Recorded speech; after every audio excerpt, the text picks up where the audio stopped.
భారత ప్రభుత్వం ప్రస్తుతం డైనమిక్ క్యూఆర్ కోడ్ ద్వారా పాన్ 2.0 ప్రాజెక్టును చేపట్టిన విషయం తెలిసిందే.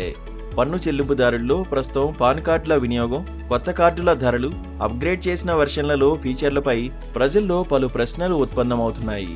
దీంతో పన్ను చెల్లింపుదారుల్లో ఎటువంటి అసౌకర్యం కలగకుండా ప్రభుత్వం తగు చర్యలు తీసుకుంటోంది. దీనిపై ప్రభుత్వం మరోసారి స్పష్టత ఇచ్చింది.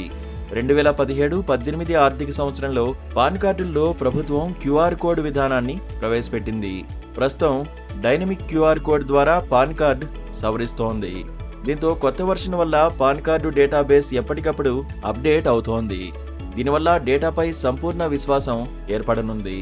ఇప్పటికే కార్డులున్న పాన్ హోల్డర్లు ప్రస్తుత పాన్ 1.0 సిస్టమ్ లేదా అప్గ్రేడ్ చేసిన పాన్ 2.0 కింద డైనమిక్ క్యూఆర్ కోడ్లతో కొత్త కార్డుల కోసం దరఖాస్తు చేసుకోవచ్చు.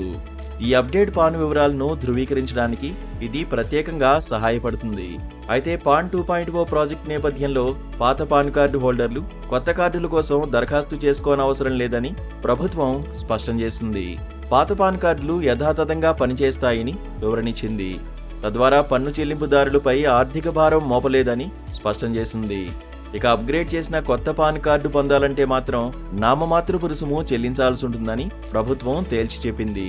ప్రస్తుతం ఉన్న పాన్ కార్డులు చెల్లుబాటు అవుతాయని, అయితే ప్రస్తుత కార్డు హోల్డర్లు అప్గ్రేడ్ చేసిన వర్షన్కు మారాల్సిన అవసరం అయితే ప్రస్తుతానికి లేదని స్పష్టం చేసింది.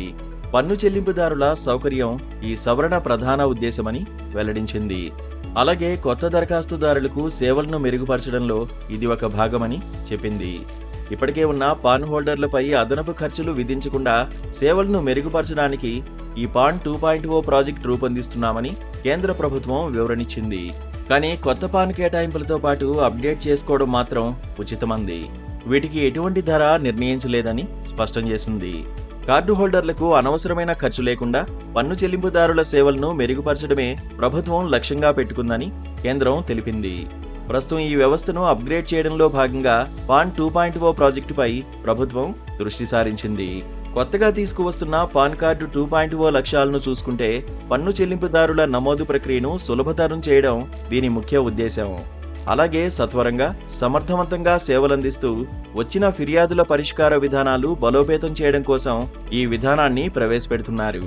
ప్రజల డేటా రక్షణతో పాటు భద్రతను మరింత మెరుగుపరుస్తూనే అధునాతన పరిజ్ఞానాన్ని వినియోగించి పాన్ ట్యాన్లను క్రమబద్ధీకరించడానికి ఇన్కమ్ ట్యాక్స్ విభాగం పనిచేస్తోంది.